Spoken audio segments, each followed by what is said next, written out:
Let me show ya. Nigeria, Bioko Island, Liberia, I wanna know ya. Cameroon, Guinea-Bissau, Sierra Leone, gotta let me show ya. Nigeria, Bioko Island, Liberia, I wanna know ya. Hello, everybody. I want to know you. Welcome to African Ancestry Live. I'm Gina Paige. I'm the president and co-founder and head of culture and community here at AfricanAncestry.com. And I'm so happy to see all of you and glad that you're joining us tonight for another African Ancestry Live. We have had some really great topics, and tonight is no different. So get ready. I see you here. I am Vote number one. Welcome, I am Vote. Listen, you got to email us your address to info@africanancestry.com. I am Vote, so we can send your t-shirt.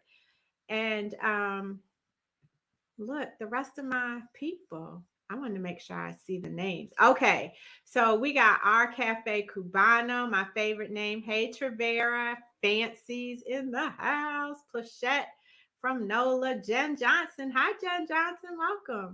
Welcome, Daniel Lewis. King Joseph from Los Angeles. Coiliance Woods. That's a new name to me. Hello, welcome. Are you joining us for the first time? Glad to have you here. Emmanuel, Rashida, Legalia, Brandy, Keita, Glenda, Brandy, I'm saying you twice. Claudia, thank you so much for being here. Claudia, you love to travel. What country in Africa do I recommend? I recommend the country of your ancestry. Do you know what country and people you share ancestry with, Claudia? That's the country I recommend. But I can say that Ghana is a really good first introduction to Africa. So, and it's on fire ever since 2019, the year of the return. So, and Ghana has a great tourism infrastructure. There are a lot of American expats there. So if you don't know where you're from, Ghana is a great first place to go, in my opinion. Your code is here. Come on in here, everybody. Lisa, not convinced Granny. Not convinced. You sound like you're a hard one to crack. Not convinced Granny. Welcome. I'm glad you're here with us. My girl Sharice Kimbrough. We go all the way back to 1987, something like that. Hi, Andy. Welcome from Texas. Gleisma says Ghana also. Yep. We got Connecticut in the... Oh, no, she says Cameroon. Jacqueline, you representing for the T-Car people. Shout out to Omar Shinmoon.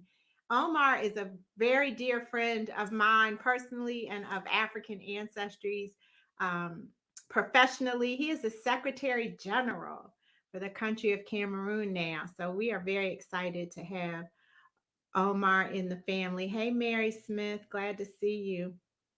Alabama. Okay, welcome, Penny from Alabama. We're going to have some first-time visitor music one of these days. Wendy and I are going to work that out. And shout out to Wendy Cherry, who makes all of this possible every single Wednesday.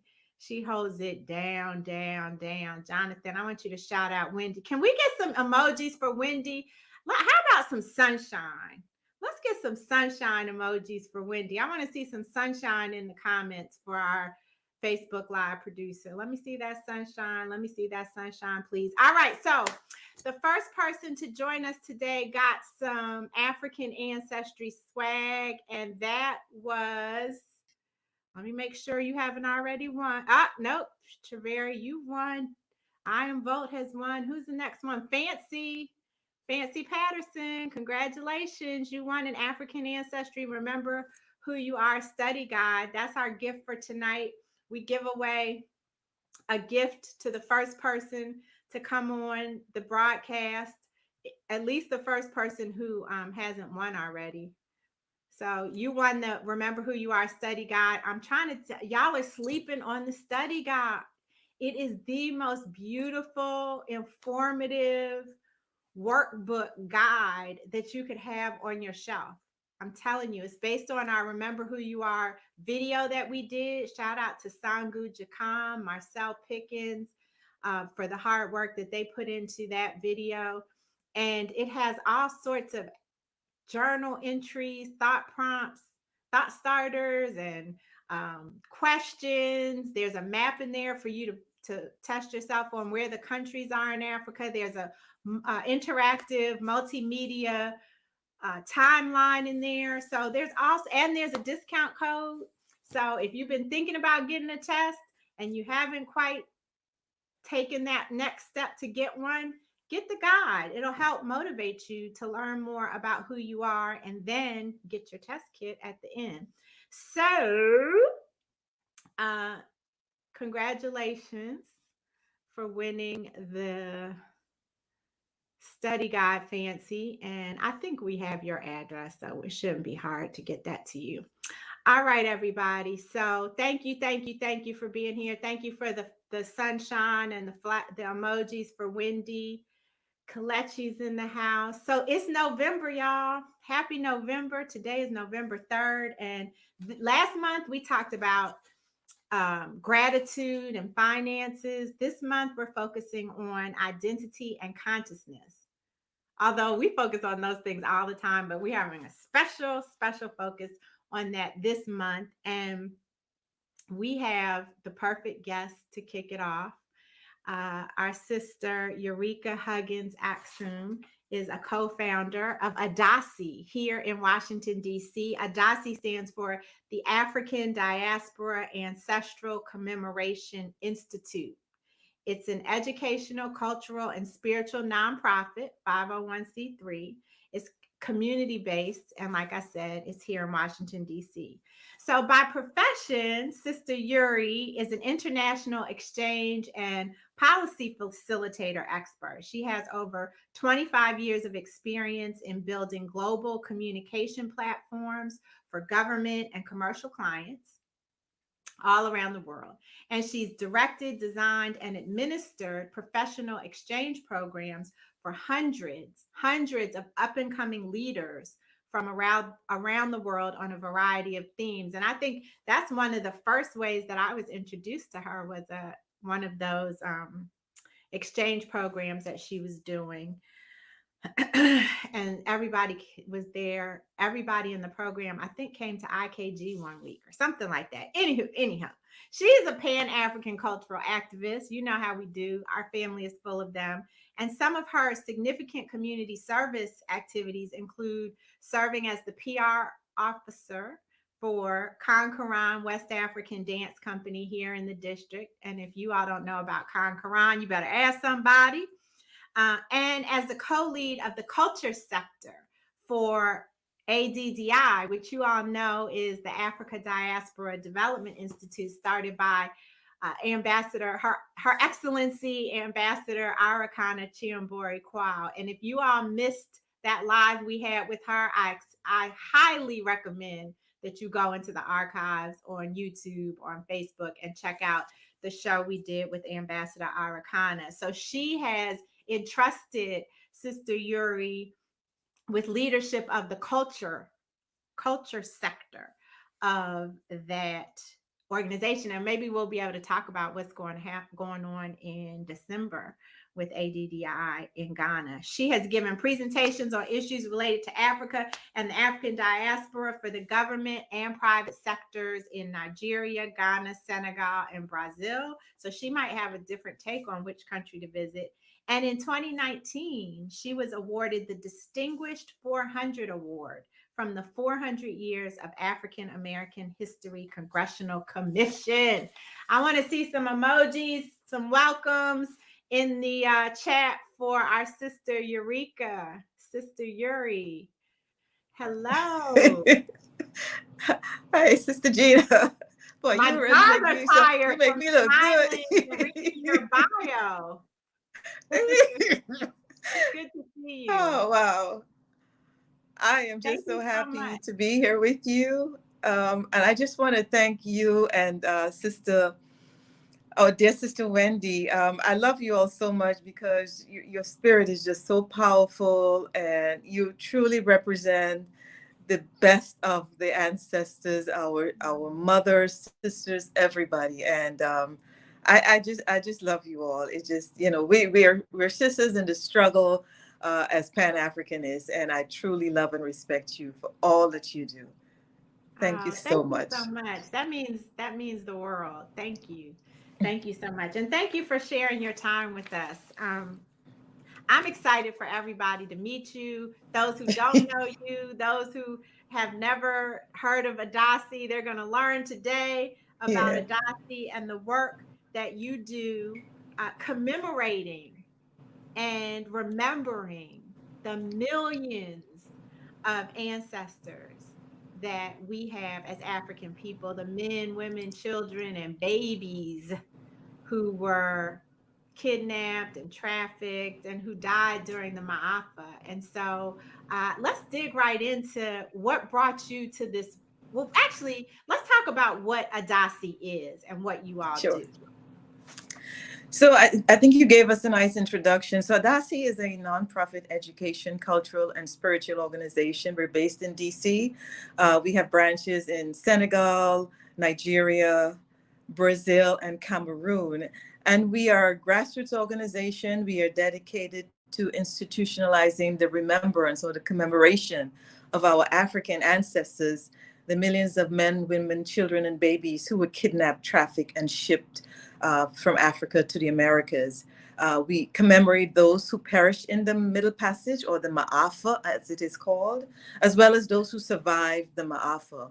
And we do it in a very progressive way through our programs and activities that feature world-renowned scholars, artists, activists, faith-based leaders, youth advocates, and many more psychologists who really address the issue of the Maafa, our history, but also our healing and our restoration as a people.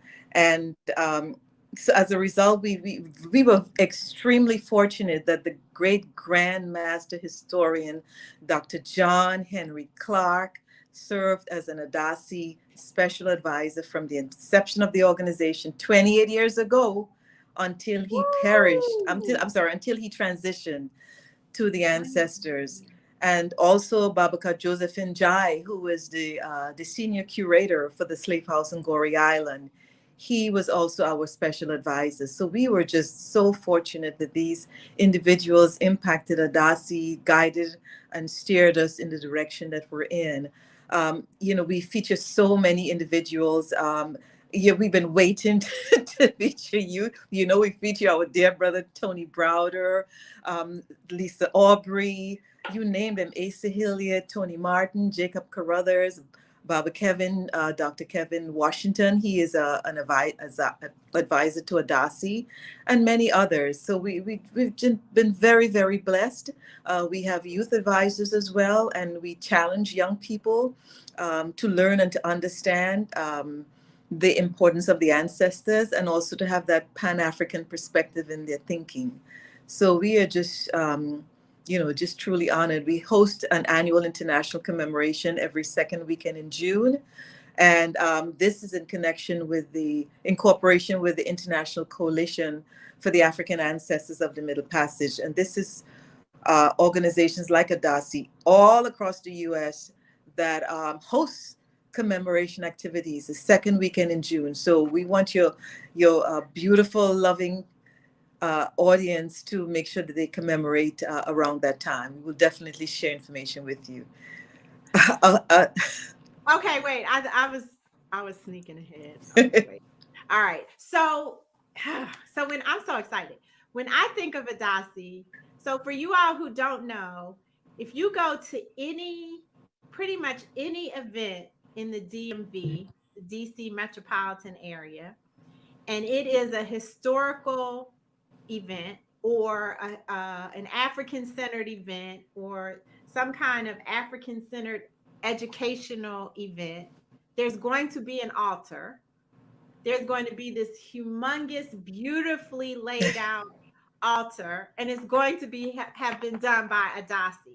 So I want to selfishly start with the altars, the ancestral altars that you all build. And I'm curious as to if you could talk to us about what the altars represent and why you have them at these events. Last year, we had Mama McKinney on, and she actually walked us through the steps to make our own altar, which are nothing like these. So if you could talk to us about your altars, I'd love to share that with the audience. Sure.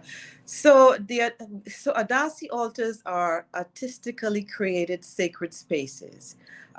We, the founders of ADACI and the members of ADACI, are primarily women, but we're also artists in many different ways, whether dancers or poets, you name it. And so our altars they're really memorials to the ancestors of the Maafa and those who survive. You know, they're like moving pieces. We have created hundreds of altars, and every single one is different. They're Wow. usually very elaborate, and they reflect the theme. So if it is a commemoration for the ancestors who were great writers, it will reflect that theme. So we will have books, we will have, there are certain artifacts that we include on our altars that represent the ancestors, that represents, there's always a Sankofa bird, there's always flowers, there's always fruits for the ancestors, there are always ADACI stones so people can take, so that they can take it home to remember the ancestors. There's always a red, black, and green flag because it represents African liberation. This is who we are, the blood that was shed for us to be where we are. There's so many the colors as well, the colors depending on who the ancestor may be or what the occasion is. So we use fabrics that represent those colors. African fabrics, we may have kente cloth. We usually have lots of artifacts. We pull it from our homes and they end up on the altars. And people come and they're impressed, but we create the sacred space. It's a sacred space where we can commune. This was the altar that was created for Dr. Dorothy Height before she passed. And it is a family reunion. So it is lots of statues, lots of artifacts that represents the Black family, the beauty of the Black family, the lovingness, the sacrifices of the Black family, how we hold the Black family together. So every single altar has a theme. And again, you know, the foundation of all of the altars are white. Okay. And oh boy, something's telling me I'm losing some connection here.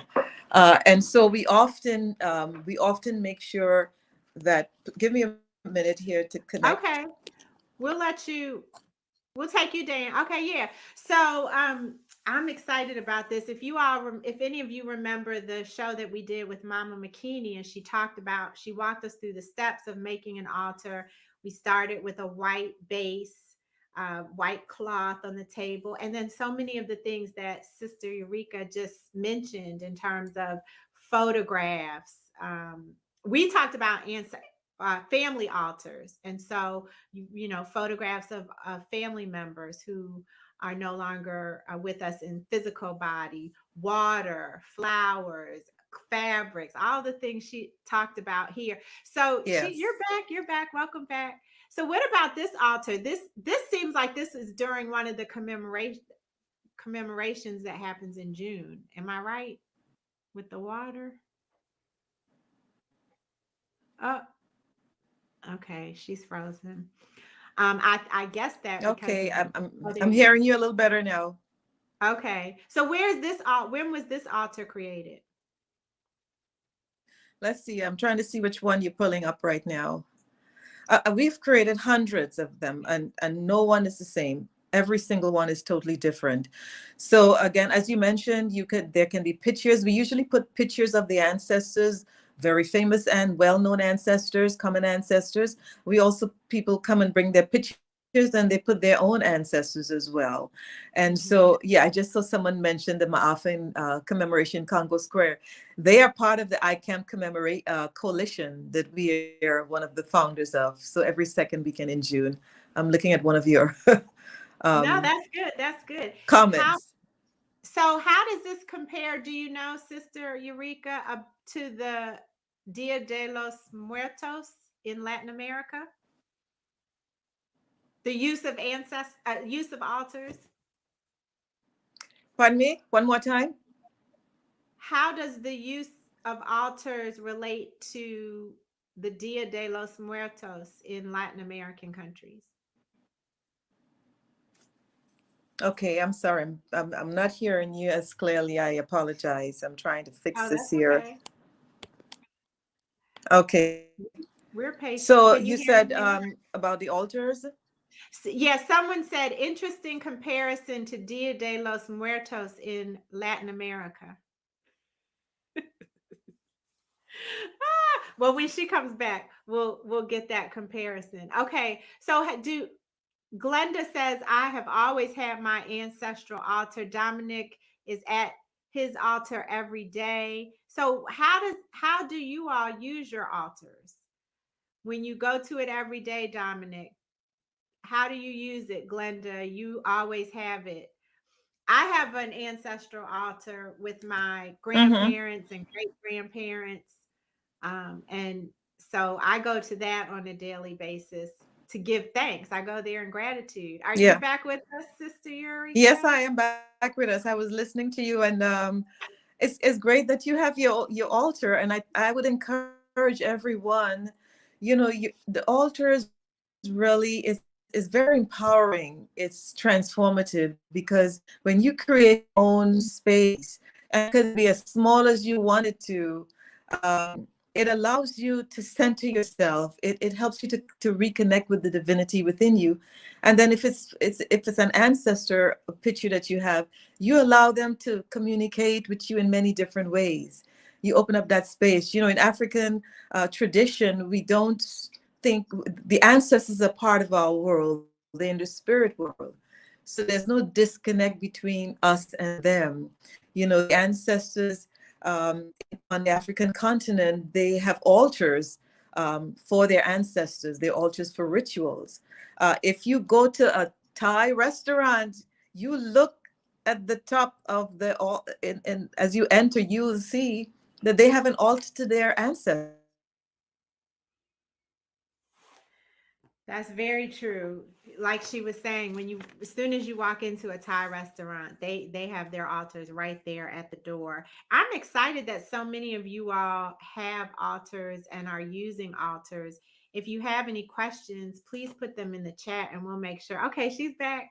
We'll make sure to get to your questions. Welcome back. I see somebody. Yeah, we can see you and hear you. Oh, I, Is it so you were talking about how we see this in other cultures too, the use of altars, and you mentioned the Thai restaurants. Are there any major differences throughout the diaspora about of how communities use altars or what they look like? well, I think, it depends on, sometimes it depends on where you are as well. If you look at Santeria, if you look at in Trinidad, for example, where Shango is the patron saint. So you'll find that the altars that are created for Shango will reflect the Shango Yoruba, the deity, the god of thunder and lightning. There's a lot of red and white. So sometimes it depends on where you are. In Brazil, the candomblé is very common, of course. It's also a reflective of the Yoruba um, practice. And so it depends on where you are. The altars can be as elaborate, but it reflects the traditional African practice that they are observing. So I can tell you for a fact that even in Trinidad, where I grew up, remember my mother, they grew up in the Catholic Church, the Anglican Church, Baptist Church, but every single person that I remember had a small altar in their homes, and they would make it be prayers, they'll be, you name it, it's still practices that have been passed on thousands and thousands of years. When ancestors were shipped to the Americas, Ah, just when it's getting to the good part. Um, so we'll see how she can man. Okay, it looks like she's gonna try on a different device to come in. That's a great question, anxiety social. is it okay to have an ancestor altar When the outside? ancestors were shipped, knows that they ran from material in the cave. Yeah, we can't hear her. Wendy, maybe you can call her and ask her to come back in and refresh or if you can hear me, Eurica, if you can maybe log back in and refresh the connection because we can't hear you clearly. I would think that it would be perfectly fine to have an ancestor altar outside to be close to nature. That seems to make perfect sense to me. I don't know why the only reason you wouldn't is if you didn't have an area where it could be protected. I say go for it, anxiety social. Put your ancestral altar outside. Okay, so let's see. I want to see some of the things that people are saying that they do with their altars. So Lisa Hayes is saying, I honor them, I give libations, which is water, and anything I cook that morning, I put on the altar and offer to them. Ah, I love that. Chantel wants to know, does the altar have to be a table? No, it does not. I actually have one. I've made one on a shelf. It could, some people have put it in their closets. I don't think it matters what kind of surface it is, as long as you create it. It can be as big or elaborate as you want. It could be as small and succinct as you want. There was a second part to her question. Do you have to have your immediate ancestors included? So I think it depends again on you and who you want there. So as Sister Yuri talked about, an ancestor, Sharice Kimbrough's on here. She's an author. Sharice may want to have on her ancestral altar the pictures of great writers that she admires, that inspire her. So I think it really just depends on what is important to you. Kalechi says an ancestral garden. Ah, that would be wonderful. An ancestral garden would be perfect. And even I'm reminded, Kalechi, when you say that, of walking labyrinths. There's a really beautiful labyrinth in New Orleans, Barry and Plachette, that to me felt very ancestral, even though it was not created for our ancestors. Our Cafe Cubano Keys says Cubans put it in their closets. Yeah, there's so much you can do. I don't think there's any one way to do it. So let's try. So now we can't seem to get her back in. But that's okay. It's all gonna work out um in our favor. So Prince has a suggestion. Prince says just make sure they are not still alive. So we're defining ancestors as those who have come before us, who are now in the spiritual realm and not with us in the present realm. So thank you, Prince, for that clarification. Okay, here she is. All right. I think the ancestors having some fun with us today. They're like, let's see how they can adjust. So what we've been talking about since you were coming back in was ancestral gardens. Have you ever done one of those? I'm sorry, one more time. Have you ever done an ancestral garden? We've been talking about that while we were waiting for you. You know something? One of the very first altars that ADACI did was for Cobra when they were formulating the reparations documents, and they asked us to create an altar, and we created an altar outside by Mary. This is what happened. It was an extremely windy day. There were trash cans all around us, but everything we can't understand you. Altars, even paper. And that's when we knew the power of the ancestors and the creation of the sacred spaces. And that was right. So Well, I want to say, I think what she was saying was the first altar they created was for Cobra, and they did it outside, and it was an extremely windy day. And that's when they truly recognized the power of the ancestors. So again, I think it goes back to just making sure that you can protect the altar. Chantel wants to know, should the altar be in plain view, like in front of the door, or somewhat hidden?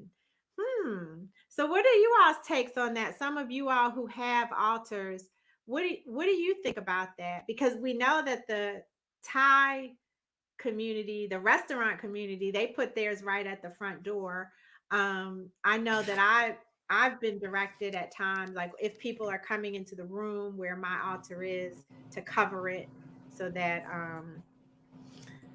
they can't see it. Let's see if we can get Sister Yuri. Can you hear us?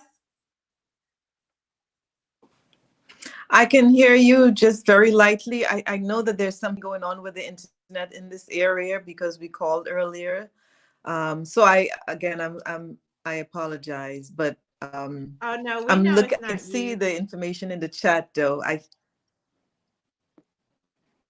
So what do you think about the hear placement of an altar? Should in your yeah, I think we should give up, Wendy. I don't know. But what say you all in the chat about the placement of the altar? Do you think that it should be hidden, or do you think that it should be in plain sight? How do you have yours? Dominic says, never put a live person's photo on an altar. Definitely not a picture of yourself with the deceased loved one. Thank you. Thank you. We got lots of experts on here. Yara says, peace and blessings. I love the African Ancestry family, and we love you too. Okay, thank you for being here, Yaya. Plachette says she puts hers up high, but a couple of people have come over and stood on the ladder to look at it. What? Her brother came over and asked about everything and everyone on it. So that's a good thing, right? You can help to educate people about the power of your personal ancestors or the ancestors that you're venerating on your altar. So that's one vote for having it where people can see. Lisa says, yes, and I understand there are some benevolent ancestors and others that are not as helpful. Is this true? So I know that I've learned from Tony Browder that every dead person is not an ancestor. And so you want to be wise about who you honor, who you're venerating, and who you're lifting up. That's for you to decide. I don't know that anyone else can decide that for you, but you definitely want to be careful, Joyce, about who you are honoring, venerating, and celebrating. Thank you. Kalechi says it depends on your environment. You may want your guard at the door. Nice, nice. I'm loving this conversation. Who knew that there were so many people out there who have altars. Yeah, if Jonathan, the software that we're using doesn't allow us to call her. Otherwise, that would be a great idea, but we don't have that capability. Dominic says different types of altars, like Asian altars with Buddha, should be up high facing your entry door to bring money. So if you're thinking about doing that at your place of business, or that could be an idea, something. Glenda says, my altar is in the living room for all to see. When my friend comes round, he always brings chocolate for my mother, which goes on the altar. Ah, lovely. Lovely. Yes, Barry Payton. We definitely need to get her back on at a later date when the Wi-Fi gremlins aren't messing with her. She is a wealth of knowledge, and there's so much for her to talk about. So I agree. She's not giving up though. She keeps trying. So we'll see. Somebody says, okay, Robert.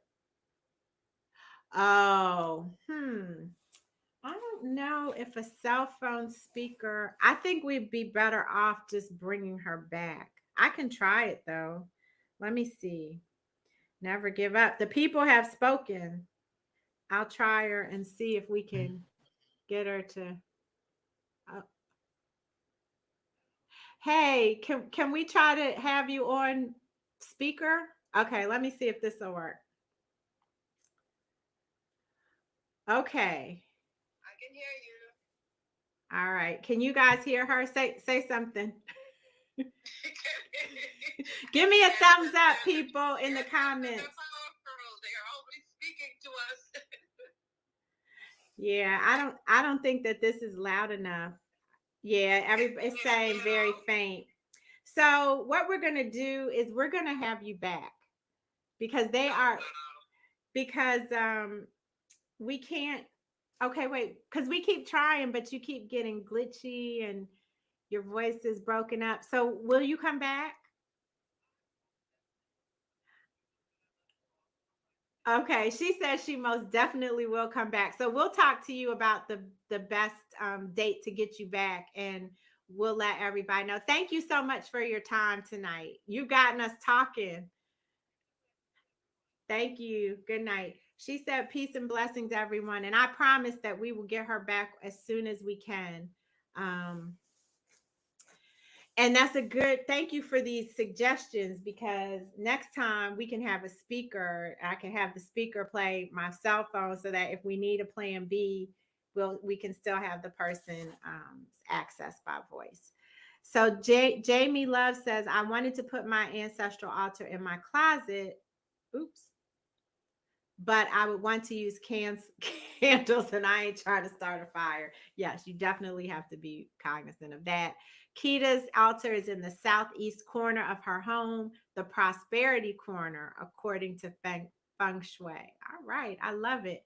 Kyle says traditionally, ancestor was a title given by the family and community based on a person's life. We do not call the name of problematic gone family members. Ashe. We don't call on them for assistance, but we can pray for their elevation and send them on their journey. Yes, yes. JM Love says, the ancestors have been urging me to get my ancestral altar together. I have a spiritual nook in my room.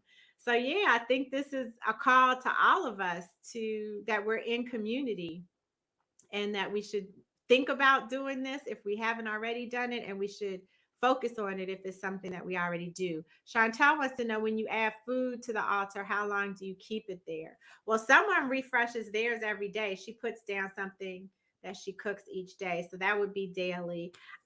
The items that I use are dried, so I just refresh them periodically, not every day. I don't know if that's bad or good. Plachette has a question. Maybe you guys can weigh in on this. She just added a cup of alcohol to her altar, but notices that it's empty every day. So should she continue to give it as an offering daily, or switch to weekly or special occasions only? Does anybody have a thought on that? Shout out to Marcus Stone. Glad you made it.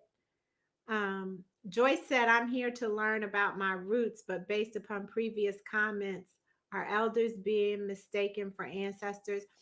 I hope not. And if they are being mistaken for ancestors, then I hope we've clarified it so that you know now that for an ancestral altar, you should put those who are in the spirit realm and not those who are living. And you should put those who you want, who are deserving of your veneration and honor, and not those who are problematic. Instead, pray for their elevation, but don't put them on your altar.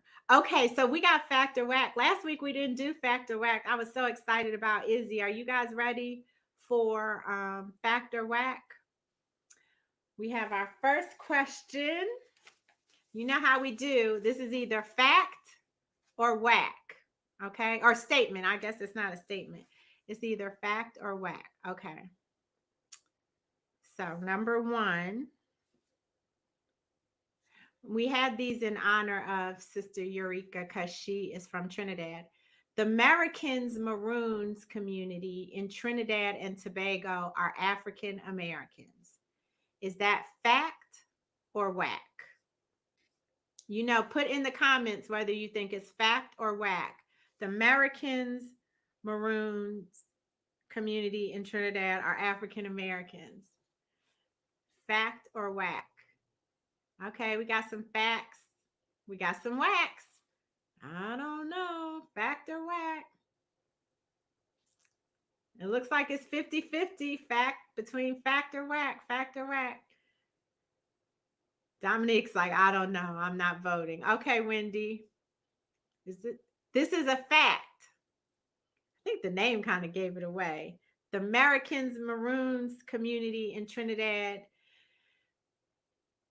So they are America, Trinidad, and Canada's forgotten history. And there is an official documentary about them. So learn something new every day. I didn't know about them. I have to check them out. I know about the Maroons in Jamaica, but I didn't know about the Americans.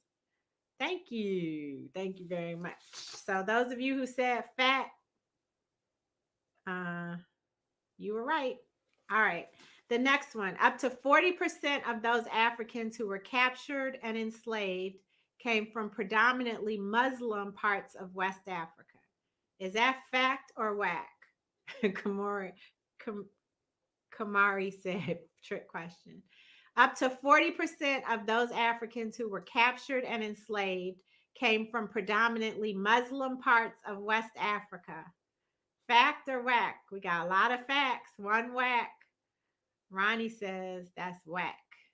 Smith Mar, thank you for being here. Juanita's in the house. Okay, looks like the facts are winning out. Shout out to Monique Brewer. Glad you made it. Okay, so the answer is fact. You all were right. So up to America's first Muslims were enslaved Africans.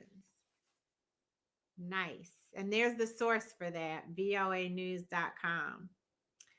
All right. And then we have a general question. So this one isn't fact or whack. This is just testing your knowledge. What are two great medical advances that the African American Dr. Daniel Hale Williams have in common with Africans, including medical advances at the University of Sankore?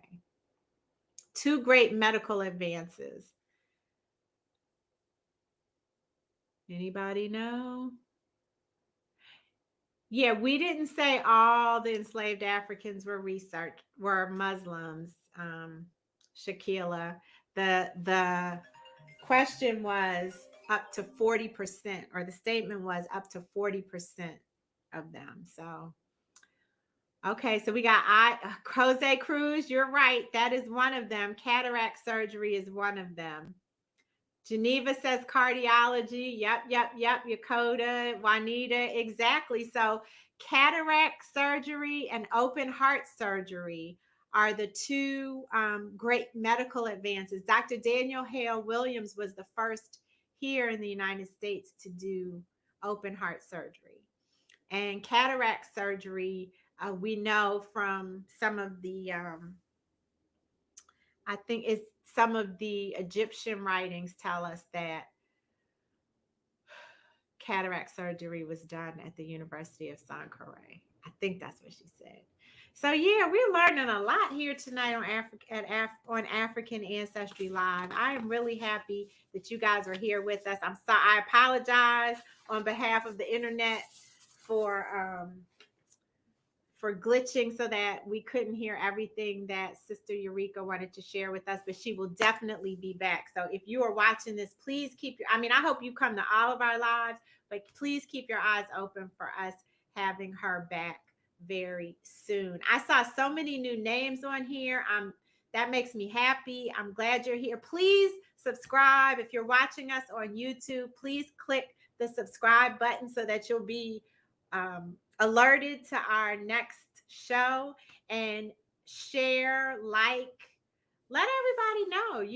Who knew that so many people just in this community, our AA Live community, has altars, and so many people have altars. And so please share this episode with your friends, people who you think may be may be interested, so we can get even more engagement and get more perspectives on the topics that we share. And if you have ideas for what you'd like to see, like to have us cover on African Ancestry Live, we're open. Oh, thank you, Joyce. Thank you so much. I'm glad you're here. You know what? That Smith Mar, thank you. And so I don't know if you were here at the very beginning, but we give away an African Ancestry swag item to the first person to join each week. And so we welcome you back next week, and in hopes that you will get the swag. But you know what I want to do? Jose, you want another host? You don't want me to be the host? We have had other hosts, yes. So Wendy hosted the what do you call it? The show where we talked to the